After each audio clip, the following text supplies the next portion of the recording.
السلام عليكم ورحمة الله وبركاته. الحمد لله والصلاة والسلام على رسول الله ما بعد. கணியத்திற்குரிய சகோதர சகோதரிகளே, நம்முடைய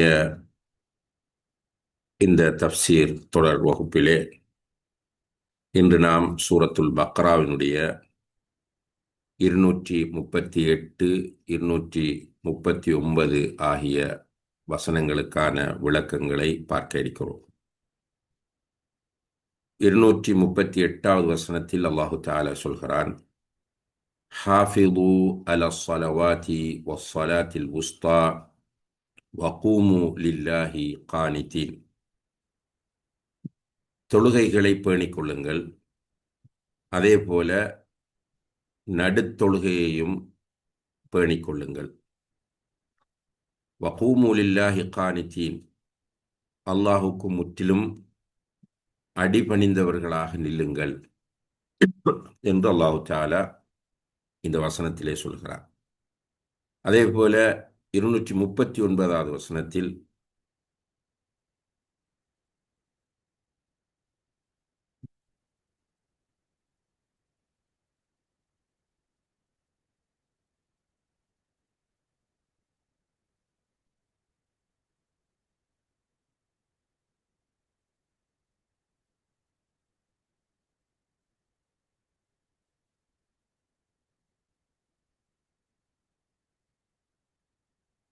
மாலிக் பாய் கிளியராக இருக்கா? அதாவது டெக்னிக்கல் எரர் மாதிரி இருக்கா?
السلام عليكم ورحمة الله وبركاته. الحمد لله رب العالمين، والصلاة والسلام على أشرف الأنبياء والمرسلين وعلى آله وأصحابه أجمعين. أما بعد. அன்புள்ள சகோதர சகோதரிகளே, நம்முடைய இந்த தஃப்சீர் தொடர் வகுப்பிலே சூரத்துல் பக்ராவினுடைய 238, 239 ஆகிய வசனங்களுக்கான விளக்கங்களை இன்று நாம் பார்க்க இருக்கிறோம். 238வது வசனத்தில் அல்லாஹு தஆலா சொல்கிறான், அஊது பில்லாஹி மினஷ் ஷைத்தானிர் ரஜீம், ஹாஃபிது அலா ஸலவாத்தி வஸ்ஸலாத்தில் உஸ்தா வகூமு லில்லாஹி கானிதீன். ஹாஃபிது அலா ஸலவாத், தொழுகைகளை பேணிக் கொள்ளுங்கள், வஸ்ஸலாத்தில் உஸ்தா, மேலும் நடுத்தொழுகையையும் பேணிக் கொள்ளுங்கள், வகூமு லில்லாஹி கானிதீன், அல்லாஹுக்கு முற்றிலுமாக கட்டுப்பட்டவர்களாக நில்லுங்கள் என்று சொல்கிறார். 239வது வசனத்தில் ஃபஇன் ஹிஃப்தும், நீங்கள் பயந்தால், ஃபரிஜாலன் அவ் ருக்பானா, நடந்தவர்களாக அல்லது வாகனங்களில் பயணித்தவர்களாக நீங்கள் தொழுது கொள்ளுங்கள். ஃபைதா அமின்தும், உங்களுடைய பயம் போய்விட்டால், ஃபத்குருல்லாஹ கமா அல்லமக்கும், உங்களுக்கு உங்களுடைய ரப் கற்றுத்தந்தது போல அவனை திக்ரு செய்யுங்கள். மாலம் தகூனு தஅலமூன், நீங்கள் அறியாமல் இருந்தபோது உங்களுடைய ரப் எப்படி கற்றுத்தந்தானோ அதுபோல தொழுது கொள்ளுங்கள் என்று அல்லாஹு தஆலா இந்த வசனத்திலே சொல்கிறார். அன்புள்ள சகோதர சகோதரிகளே, தொடர்ச்சியாக நாம் திருமணம், தலாக், இத்தா போன்ற விஷயங்களை பார்த்து கொண்டு வருகிறோம். 237வது வசனத்திலும் தலாக்கை பற்றி அல்லாஹு தஆலா சொல்கிறார். 240வது வசனத்திலும், இந்த இரண்டு வசனங்களுக்கு பிறகு வரக்கூடிய 240வது வசனத்திலும் அல்லாஹு தஆலா இத்தாவை பற்றி, அதுபோல கணவன் மௌத்தானால் நடக்கக்கூடிய நிலைகளை பற்றி அல்லாஹு தஆலா சொல்கிறார்.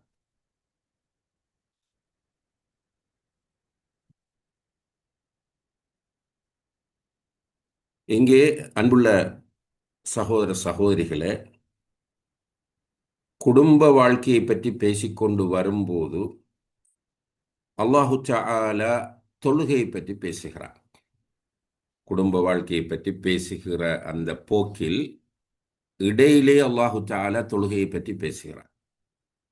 எதற்காக அல்லாஹு தஆலா இவ்வாறு தொழுகையை பற்றி பேசுகிறான் என்பதை பற்றி தஃப்சீர் ஆசிரியர்கள் குறிப்பிடும்போது, குடும்ப வாழ்க்கை சீராக வேண்டுமென்றால் தொழுகை மிக முக்கியமான ஒரு இபாதத் என்பதை அல்லாஹு தஆலா இங்கே உணர்த்த விரும்புகிறான் என்று கூறுகிறார்கள். இது முக்கியமாக நாம் எல்லோரும் கவனிக்க வேண்டிய ஒரு அம்சமாகும். இன்னும் ஒரு இடத்திலே அல்லாஹ் சொல்லும்போது, வஅ்முர் அஹ்லக பிஸ்ஸலா, உன்னுடைய குடும்பத்தை தொழுகையை கொண்டு நீ ஏவு என்று சொல்கிறார். இப்போ குடும்ப வாழ்க்கையில் தொழுகை மிக முக்கியமான ஒரு அம்சமாகவும், குடும்ப வாழ்க்கையில் செல்வாக்கு செலுத்தக்கூடிய ஒரு இபாதத்தாகவும் அமைந்திருப்பதை நாம் பார்க்கிறோம். இப்போ குடும்ப வாழ்க்கை சீராக, சிறப்பாக, மகிழ்ச்சியாக, சந்தோஷமாக போக வேண்டும் என்றால், அன்புள்ள சகோதர சகோதரிகளே, அந்த குடும்பத்தில் உள்ளவர்கள் தொழுகையை பேண வேண்டும் என்பது இங்கே கவனிக்க வேண்டிய ஒரு விஷயம் என்று சொல்கிறார்கள். இன்னும் ஒரு காரணம் சொல்கிறார்கள், குடும்ப வாழ்க்கையில் பிரச்சனைகள் வரும். தலாக், அதனோடு தொடர்பான இஷ்யூஸ், இப்படி வரும்போது யாராவது ஒரு தரப்போ அல்லது இரண்டு தரப்புமோ, அதாவது ஹஸ்பண்ட் அண்ட் ஒய்ஃப் அல்லது ஹஸ்பண்ட் மட்டும் அல்லது ஒய்ஃப் மட்டும் மன உளைச்சல்களுக்கு உள்ளாகக்கூடிய ஒரு சந்தர்ப்பம் ஏற்படலாம். அப்போ குடும்ப வாழ்க்கையில் பிரச்சனைகளை சந்திக்கிற போது சொல்யூஷன் அல்லாஹ்விடத்தில் திரும்புவதிலே தான் இருக்கிறது.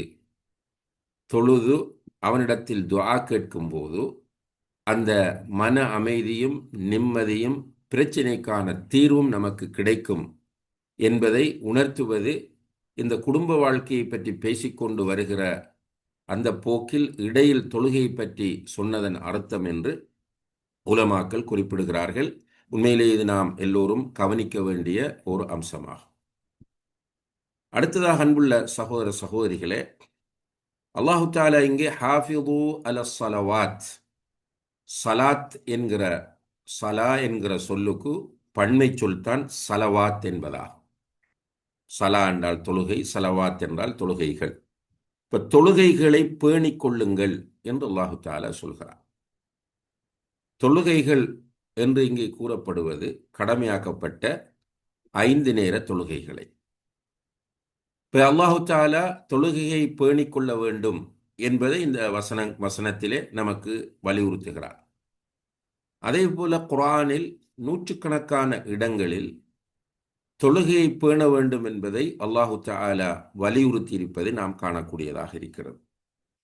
அதே போல நிறைய ஏராளமான நபிமொழிகளில் நபிகள் நாயகம் ஸல்லல்லாஹு அலைஹி வஸல்லம் அவர்கள் தொழுகையை பேணுவதன் அவசியத்தை வலியுறுத்தி இருக்கிறார்கள். இஸ்லாத்தின் 5 கடமைகள் அல்லது 5 தூண்கள் என்று சொல்லக்கூடிய அர்கானுல் இஸ்லாத்தில் கலிமாவுக்கு அடுத்த நிலையில் இருப்பது தொழுகையாகும்.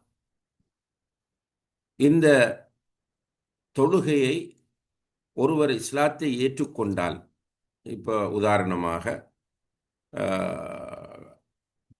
இப்போது ஒருவர் இஸ்லாத்தை ஏற்றுக்கொள்கிறார் என்றால் அவர் இன்று லுஹர் தொழுவது அவர் மீது கடமையாகும். லுஹருடைய வக்தில் ஒருவர் இஸ்லாத்தை ஏற்றுக்கொள்கிறார் என்று சொன்னால் உடனடியாக அவர் செய்ய வேண்டிய கடமை லுஹர் தொழுகையை நிறைவேற்றுவதாகும்.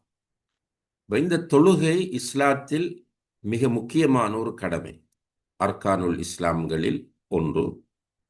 அதே போல இஸ்லாத்தின் தூண் என்று இந்த தொழுகை வர்ணிக்கப்பட்டிருக்கிறது. 5 நேர தொழுகை இஸ்லாத்தின் தூணாக வலியுறுத்தப்பட்டிருக்கிறது. குர்ஆனில் வரக்கூடிய தொழுகையின் முக்கியத்துவம் பற்றிய வசனங்களை பார்க்கிற போது தொழுகையை விடுவது என்பது மிக பாரதூரமான ஒரு அம்சம் என்பதை உணர்ந்து கொள்ளலாம். அந்த பாரதூரம் என்பது எந்த அளவு என்பதிலே அறிஞர்கள் மத்தியிலே சில வாத பிரதிவாதங்கள் இருக்கின்றன. சில பொதுவாக எல்லா அறிஞர்களும் ஒருவர் வேண்டுமென்று மனமுரண்டாக பிடிவாதமாக தொழுகையை விடுவாராக இருந்தால் அவர் முஸ்லிமாக கருதப்பட மாட்டார் என்கிற கருத்தை எல்லோரும் ஏகோபித்த நிலையில் சொல்கிறார். அடுத்ததாக ஒருவர் தொழ வேண்டும் என்று ஏற்றுக்கொள்கிறார்.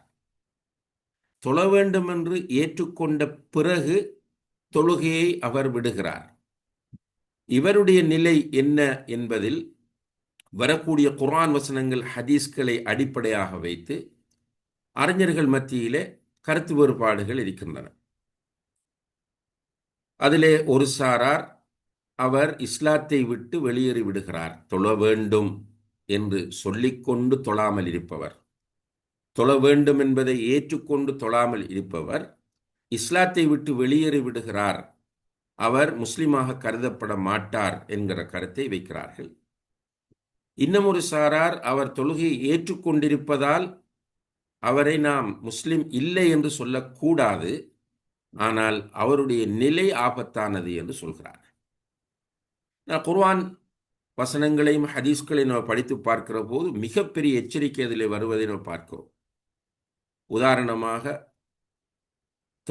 தொழுகை, ஜக்காத் போன்றவற்றை அல்லாஹு தஆலா சொல்லிவிட்டு அதை விடுறவங்களை சொல்லுவோம். ஃபஇன் தாபு வ அகாமுஸ் ஸலா வ ஆதவு ஸக்கா ஃபஇஹ்வானுக்கும் ஃபித்தீன். அவர்கள் தௌபா செய்து தொழுது ஜக்காத்தும் கொடுத்தால்தான் அவர்கள் மார்க்கத்தில் உங்கள் சகோதரர்கள் என்று சொல்கிறார். தொழுது ஜக்காத் கொடுக்க வந்தால்தான் அவர்கள் மார்க்க அடிப்படையில் உங்களுடைய சகோதரர்கள் என்று சொல்கிறார். அதே போல இன்னும் ஒரு இடத்தில் சொல்லும் போது فَخَلَفَ مِنْ بَعْدِهِمْ خَلْفٌ أَضَاعُوا الصَّلَاةَ وَاتَّبَعُوا الشَّهَوَاتِ فَسَوْفَ يَلْقَوْنَ غَيًّا. பின்னால் ஒரு வழித்தோன்றல் வருவார்கள், அவர்கள் தொழுகையை வீணடிப்பார்கள், மனோ இச்சையை பின்பற்றுவார்கள், அவர்கள் கை என்ற நரகத்திற்கு போவார்கள்.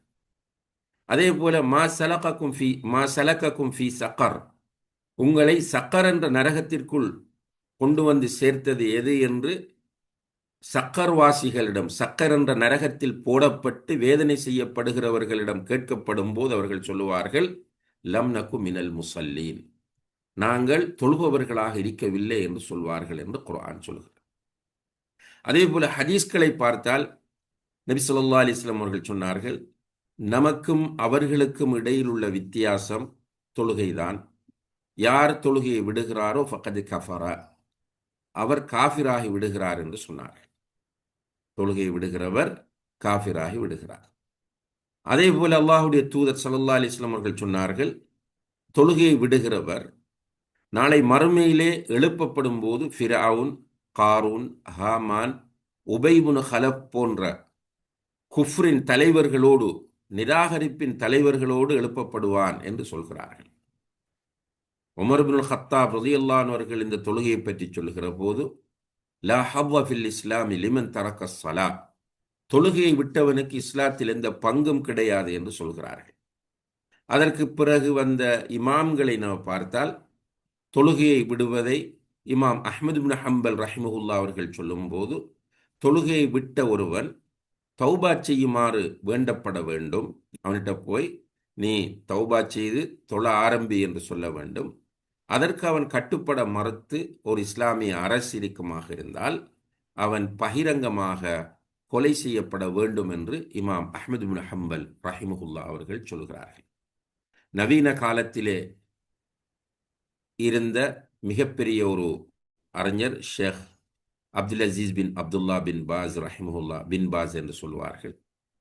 அவர்கள் சவுதி அரேபியாவின் பொது முஃப்தியாக இருந்தவர்கள். அவர்கள் தொழுகையை விட்டவன் காஃபிராகி விடுகிறான் என்று சொன்னார்கள். அதுபோல சவுதியிலே இருந்த இன்னும் ஒரு மிகப்பெரிய அறிஞர் தான் ஷேக் முஹம்மது பின் சாலிஹ் அல் உசைமீன் ரஹிமஹுல்லா அவர்கள். அவர்களும் தொழுகையை விட்டவன் காஃபிராகி விட்டான் என்று சொன்னார்கள். அதுபோல தற்போது இருக்கிற சவுதி அரேபியாவின் முஃப்தி ஷேக் சாலிஹ் அல் ஃபௌசான் ஹஃபிதஹுல்லா அவர்கள் தொழுகையை விட்டவன் காஃபிர் என்று சொல்கிறார்கள். இவர்கள் காஃபிர் என்பதோடு நிறுத்தாமல் விரிவாக பேசுகிறார்கள்.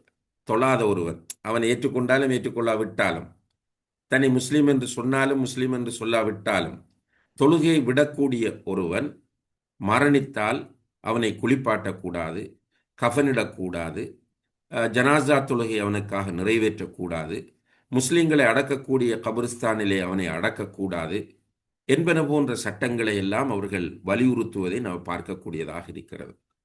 சுருக்கம் என்னென்றால், அன்புள்ள சகோதர சகோதரிகளே, ஒரு முஸ்லிமை அடையாளப்படுத்தக்கூடிய மிக முக்கியமான அடிப்படையான ஒரு இபாதத்தாக இருப்பது இந்த தொழுகையாகும்.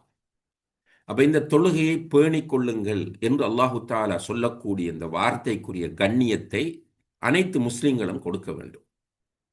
பேணிக் கொள்ளுங்கள் என்று சொல்வதிலே இன்னும் ஒரு அர்த்தமும் இருக்கிறது.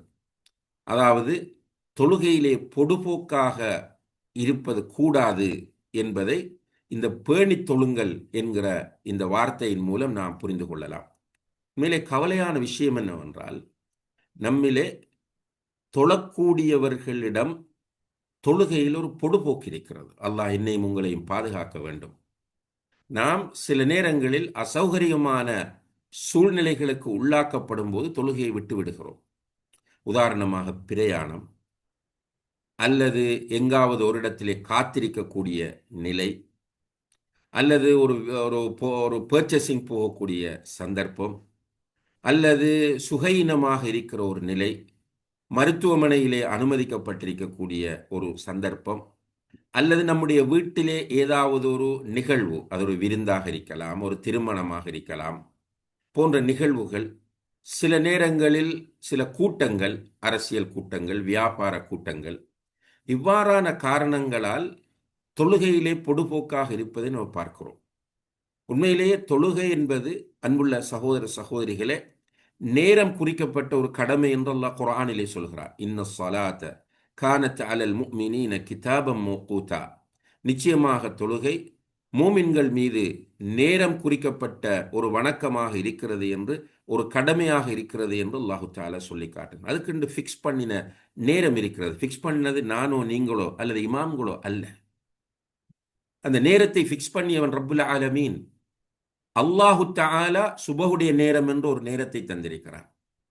லுஹருடைய நேரம் என்று ஒரு நேரத்தை வைத்திருக்கிறார். ஒவ்வொரு தொழுகைக்கும் ஆரம்ப நேரம், முடிவு நேரம் என்று அல்லாஹு தஆலா நேரத்தை நிர்ணயம் செய்திருக்கிறார். இப்போ நம்ம சாதாரணமாக இந்த உலகத்தில் நேரம் நிர்ணயிக்கப்பட்ட சில விஷயங்களை அந்த டைமுக்கு செய்ய மிஸ் பண்ண போய்விடும். உதாரணமாக ஃப்ளைட்டில் நம்ம போவதற்காக வேண்டி அவர்கள் குறித்த நேரத்தில் ஏர்போர்ட் போகவில்லை என்றால், அவர்கள் குறித்த நேரத்தில் செக்இன் கவுண்டரிலே நாம் நிற்கவில்லை என்றால் ஃப்ளைட் போய்விடும். அவர்கள் டேக் ஆஃபுக்காக வேண்டி நிர்ணயித்திருக்கிற நேரத்தில் நம்ம ஃப்ளைட்டில் ஏற மிஸ் பண்ண ஃப்ளைட் போய்விடும். சுபஹான் அல்லாஹ். இதிலே கவனம் செலுத்துகிற மனிதன், இதிலே கவனம் செலுத்துகிற ஒரு முஸ்லிம், அல்லாஹ் டைம் ஃபிக்ஸ் பண்ணியிருக்கிற ஒரு இபாதத்தில் பொடுபோக்காக இருக்கிறான் என்று சொன்னால் இதற்கு என்ன விளக்கம் சொல்வது? சகோதர சகோதரிகளே, குறிப்பாக நான் பேசுவது நம்மை போன்ற தொழுகையாளிகளாக இருந்து கொண்டு வீட்டில் கெஸ்ட் என்பதற்காக மகரிப் தொழுகையை மிஸ் பண்ணிய நிறைய பேர் இருக்கிறார்கள். வீட்டுக்கு விருந்தினர் வந்திருக்கிறார்கள் என்கிற காரணத்தை வைத்து அவர்களுக்கு, குறிப்பாக பெண்கள், டீ போடுவது, வேறு வேறு கிச்சன் வேலைகளை செய்து கொண்டிருப்பது, அவர்களை ரிசீவ் பண்றது. அப்ப இது ஒரு முக்கியமான விஷயம், வந்தவர்களை கண்ணியப்படுத்துவது. அதற்கே தொழுகையை பிற்போடக்கூடாது என்றால் இந்த சினிமா, சீரியல், ஸ்போர்ட்ஸ், சும்மா இவைகளுக்காக ஹராமான சில அம்சங்களுக்காக வேண்டி தொழுகையை பிற்போடுறவர்களுடைய நிலையை பாருங்க. இந்த 2வது வசனத்தை பாருங்க. 239வது வசனத்தில் அல்லாஹ் சொல்கிறான், ஒரு பயமான சிச்சுவேஷன், ஹவுஃப், பயமான ஒரு சிச்சுவேஷன், ஒரு யுத்தம் நடக்கிற சிச்சுவேஷன், யுத்தம் நடக்கக்கூடிய ஒரு சூழ்நிலையில் தொழுகையை விட முடியாது என்றால், நீங்க ஒரு பயமான சூழ்நிலைக்குள் தள்ளப்பட்டு விட்டால், பயந்தவர்களாக இருந்தால், ஃபரிஜாலன ருக்பானா, நடந்துக்கிட்டு அல்லது வாகனத்தில் ஏறி உட்கார்ந்த நிலையில் தொழுது கொள்ளுங்கள் என்று அல்லாஹ் சொல்லுகிறான் என்றால், இதைவிட தெளிவாக தொழுகையின் முக்கியத்துவத்தை சொல்வதற்கு வேறு ஒன்றுமே தேவையில்லை. இதுக்கு பிறகும் ஒரு முஸ்லிம் வீட்டில் விருந்தாளி, அவர் முக்கியமானவர், முக்கியமான கூட்டம், முக்கியமான நிகழ்வு என்று அவர்களுக்குள் நினைத்து இந்த தொழுகையை விடுவார்களாக இருந்தால் அல்லாஹ் போதுமான. அல்லாஹ் என்னையும் உங்களை மன்னிக்க வேண்டும். நம் எல்லோருக்கும் அல்லாஹு தஆலா ஹிதாயத்தை தர வேண்டும். எனவே அன்புள்ள சகோதர சகோதரிகளே, யுத்த நிலையிலும், ஒரு பெட்டில், ஒரு வார் நடக்கிற சூழ்நிலையிலும் தொழுகையை விடக்கூடாது, வக்துக்கு தொழ வேண்டும் என்று இஸ்லாம் சொல்லுகிறது என்றால், இந்த தொழுகையுடைய விஷயத்தில் பொடுபோக்காக இருக்கக்கூடிய முஸ்லிம்கள் நாளை மறுமையிலே எந்த முகத்தோடு அல்லாஹுக்கு முன்னால் போய் நிற்கப் போகிறார்கள் என்பதை ஒவ்வொரு முஸ்லிமும் தன்னிடம் கேட்டுக்கொள்ள வேண்டும். அடுத்ததாக அல்லாஹு தஆலா இங்கே வஸ்ஸலாத்தில் உஸ்தா, நடுத்தொழுகையை பேணிக் கொள்ளுங்கள் என்று சொல்கிறார். நடுத்தொழுகை எது? இதில் சில அறிஞர்கள் நடுத்தொழுகை எப்படி சொல்றாங்க என்றால், பகலில் லுஹர் அசர் இருக்கிறது, இரவில் மக்ரிப் இஷா சுபஹ் இருக்கிறது, எனவே நடுத்தொழுகை என்பது மக்ரிபாகும் என்று சொல்கிறார்கள்.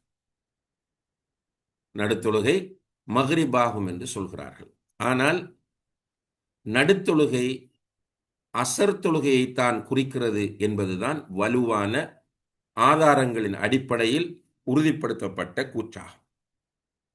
இதிலே எப்படி பார்க்க வேண்டும் என்றால், இரட்டையாக தொழக்கூடிய தொழுகைகள், லுஹர் அசர் 4 தொழுகிறோம். இது பகலிலே தொழப்படக்கூடிய தொழுகையாகும். அதற்கு பிறகு இஷா 4 தொழப்படுகிறது, ஃபஜ்ர் 2 தொழப்படுகிறது. அப்ப முதலில் கடமையாக்கப்பட்ட தொழுகையாகவும் லுஹர் தொழுகை அடையாளப்படுத்தப்பட்டிருக்கிறது. இந்த வகையில் இரட்டை தொழுகைகளுக்கு மத்தியில் ஒற்றையாக வரக்கூடிய மக்ரிப் நடுத்தொழுகை என்கிற கருத்தையும் சிலர் சொல்லுகிறார்கள் என்பதை ஒரு அமானா இல்மியா என்ற அடிப்படையில் இங்கே நாம் பதிவு செய்து கொள்ள விரும்புகிறோம். ஆனால் ஹதீஸ்களை அடிப்படையாக வைத்து நாம் பார்க்கிற போது, ஆதாரங்களின் அடிப்படையில் நடுத்தொழுகை என்பது அசர் தொழுகை என்பதை நாம் புரிந்து கொள்ள வேண்டும். இப்போ அல்லாஹு தஆலா அசர் தொழுகையை இங்கே தனியாக எதற்காக சொல்லுகிறான் என்று கேட்டால், அதனுடைய முக்கியத்துவத்தை மக்களுக்கு உணர்த்துவதற்காக. ரசூல் ஸல்லல்லாஹு அலைஹி வஸல்லம் அவர்கள் வேறொரு கோணத்திலே இதனுடைய முக்கியத்துவத்தை சொன்னார்கள். மன் தரக ஸலாத்தல் அஸ்ரி ஃபகஅன்னமா வத்திர அஹ்லஹு. யார் அசர் தொழுகையை விடுகிறாரோ அவர் தன்னுடைய குடும்பத்தை இழந்தவரை போலாவார். இன்னும் ஒரு ஹதீஸிலே மன் தரக ஸலாத்தல் அஸ்ரி ஃபகத் ஹபித அமலுஹு.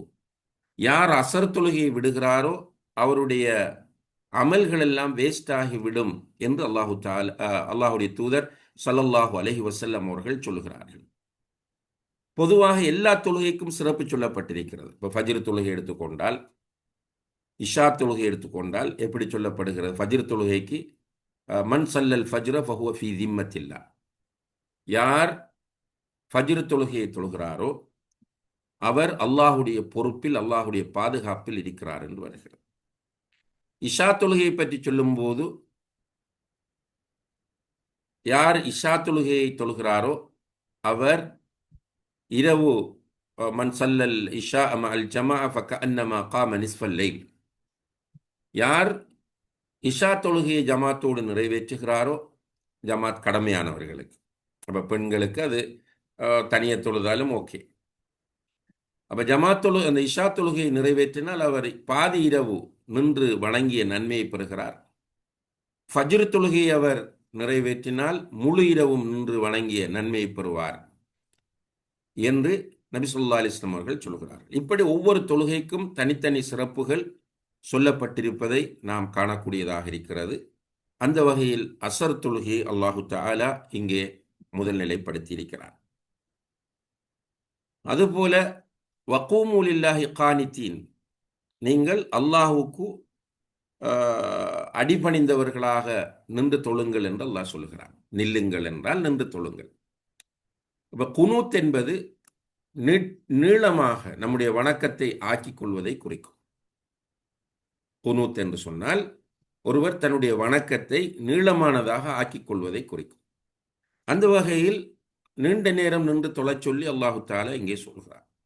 அதே போல கூமு, நில்லுங்கள் என்கிற இந்த வார்த்தையை அடிப்படையாக வைத்து தொழுகையிலே நிற்பது என்பது தொழுகையினுடைய ருக்குன்களில் ஒன்று என்பதை உலமாக்கள் அடையாளப்படுத்துகிறார். அதனால தான் ஃபர்து தொழுகையில் நின்று தொழ முடியுமான ஒருவர் உட்கார்ந்து தொழுதால் அவருடைய தொழுகை பாத்திலாகும், ஏற்றுக்கொள்ளப்பட மாட்டார். ஃபர்து தொழுகையில் நின்று தொழ முடியுமான ஒருவர் உட்கார்ந்து தொழுதால், இப்போ அந்த கேலஸை நம்ம நிறைய பள்ளிகளில் பார்க்குறோம். நிறைய மஸ்ஜிதுகளில் போனால் இப்போ உட்கார்ந்து தொழுறதுக்கு நிறைய சேஸ், சில மஸ்ஜிதுகளில் சுஜூது செய்கிறதுக்குரிய செட்டப் எல்லாம் செய்து சேஸ் போட்டு வைத்திருக்கிறார்கள். பள்ளி முழுக்க கிட்டத்தட்ட 1/3 பகுதி, சில பள்ளிகளில் 4 பகுதி சேஸ் போடப்பட்டிருப்பதை நாம் பார்க்குறோம். நல்லா நின்று பேசிக்கொண்டிருக்கிறார்கள். சுப்ஹானல்லாஹ், ஆச்சரியத்திலும் ஆச்சரியம் இது. தொழுது முடிச்சுட்டு போய் நின்று பேசுகிறாங்க. தொழுகைக்கு வரும்போது நின்று நீண்ட நேரம் நின்று பேசிக்கொண்டிருக்கிறார்கள். ஆனால் தொலை வந்தால் சேர்ல திடீர்னு உட்கார்ந்து கொள்றாங்க. இப்படியானவர்கள் அறியாமையினால் செய்கிறார்கள் என்று நினைக்கிறோம்.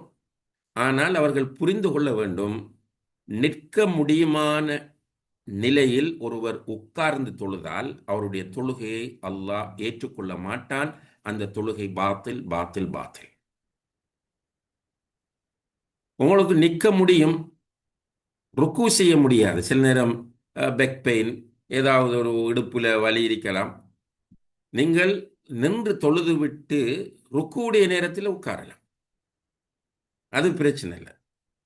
அல்லது ருக்கும் செய்ய முடிகிறது, சுஜூதுக்கு போக முடியாது என்கிற நிலையில் நீங்க சேர்ல உட்கார்றன்னா உட்கார்ந்து கொள்ளலாம், அது பிரச்சனை இல்லை. ஆனால் நின்று நன்றாக பேசி பேசி தொழுதுட்டு நின்று பேசுறது, ஆனால் தொழப்போனா மட்டும் உட்காருவது என்பது மிகப்பெரிய ஒரு பிழையாகும் என்பதை நாம் புரிந்து கொள்ள வேண்டும்.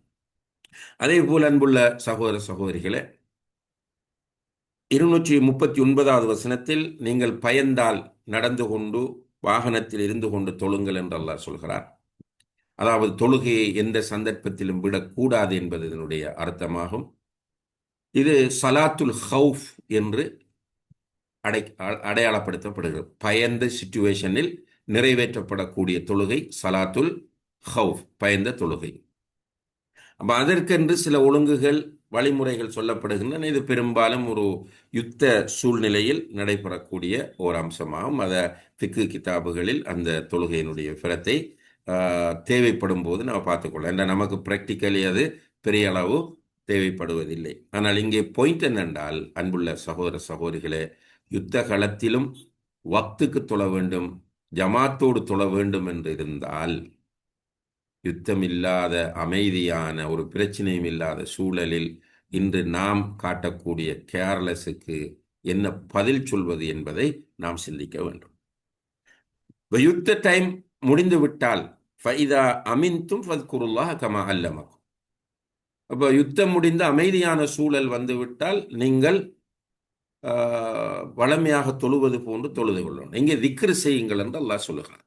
அல்லாஹ் உங்களுக்கு கற்றுத்தந்தது போல திக்ரு செய்யுங்கள். அப்ப இங்கே அல்லாஹு தஆலா தொழுகையை ஒரு திக்ர் என்று அடையாளப்படுத்துகிறார். தொழுகை ஒரு திக்ராகும். குர்ஆனில் ஒரு இடத்துல சொல்லும்போது அகிமிஸ் ஸலாத்த லிதிக்ரி, என்னை திக்ரு செய்வதற்காக தொழு என்று சொல்கிறான். இங்கே தொழுகையை திக்ராக அல்லாஹு தஆலா அடையாளப்படுத்துகிறான். எனவே தொழுகையும் ஒரு திக்ர் தான். அதே போல கமா அல்லமக்கும், உங்களுக்கு அவன் கற்றுத்தந்தது போல என்று சொல்வதிலிருந்து, அன்புள்ள சகோதர சகோதரிகளே, இபாதத்தை நாம் நினைத்தபடி செய்யக்கூடாது, செய்ய முடியாது என்பதை அல்லாஹ் நமக்கு வலியுறுத்துகிறான். இபாதத்தை நாம் நினைத்தபடி, நம்முடைய மனோ இச்சைப்படி நாம் செய்யக்கூடாது. அல்லாஹ் கற்றுத்தரக்கூடிய முறையில் தான் செய்ய வேண்டும். அல்லாஹ் கற்றுத்தரக்கூடிய முறைண்டா ரசூலுல்லாஹி அலைஹி வஸல்லம் அவர்கள் காட்டித்தரக்கூடிய முறையில் தான் அந்த இபாதத் செய்யப்படும். இது ஒரு பேசிக்கான அடிப்படையான அம்சமாகும். இதை கவனத்தில் கொள்ளுங்கள். ஆர்வம், இபாதத்தில் ஆர்வம் வருகிறது என்பதற்காக நாம் நினைத்தபடி எல்லாம் இபாதத் செய்ய முடியாது. அப்படி செய்யப்படக்கூடிய இபாதத்துக்கள் அனைத்தும் ரிஜெக்ட் ஆக்கப்படும். மன் அமில அமலன் லைஸ அலைஹி அம்ருனா ஃபஹுவ ரத்துன் மன் அஹ்தஸ ஃபீ அம்ரினா ஹாதா மா லைஸ மின்ஹு ஃபஹுவ ரத்துன். மார்க்கத்தில் இல்லாத ஒன்றை செய்வது, மார்க்கத்தில் புதிதாக ஒன்றை செய்வது என்பது நிராகரிக்கப்படும் என்று அல்லாஹுடைய தூதர் ஸல்லல்லாஹு அலைஹி வஸல்லம் அவர்கள் சொன்னது போல, நம்முடைய அந்த நபிகள் நாயகம் ஸல்லல்லாஹு அலைஹி வஸல்லம் அவர்கள் காட்டித் தராத இபாதத்துக்களை நாம் செய்வது என்பது நிச்சயமாக ரிஜெக்ட் ஆக்கப்படுவதோடு நாம் அதற்காக நரகம் நுழைவிக்கப்படுவோம். அல்லாஹு தஆலா பாதுகாக்க வேண்டும். எனவே இந்த 2 வசனங்களும் தொழுகையினுடைய முக்கியத்துவத்தை நமக்கு பல கோணங்களில் வலியுறுத்துகின்றன. குறிப்பாக குடும்ப வாழ்க்கையில் அமைதி, நிம்மதி, சந்தோஷம், பரக்கத், ஹைர் எல்லாம் வேண்டும் என்றால் தொழுகையை குடும்பத்தில் உள்ள அனைவரும் பேண வேண்டும் என்பதையும் இதன் மூலம் நாம் புரிந்து கொள்ளக்கூடியதாக இருக்கிறது. எல்லாம் வல்ல அல்லாஹு தஆலா தொழுகையை இறுதி மூச்சு வரை பேணி நடக்கக்கூடிய மக்களாக என்னையும் உங்களையும் ஆக்கி அருள்வானாக. وآخر دعوانا أن الحمد لله رب العالمين والسلام عليكم ورحمة الله وبركاته. سبحانك اللهم وبحمدك أشهد أن لا إله إلا أنت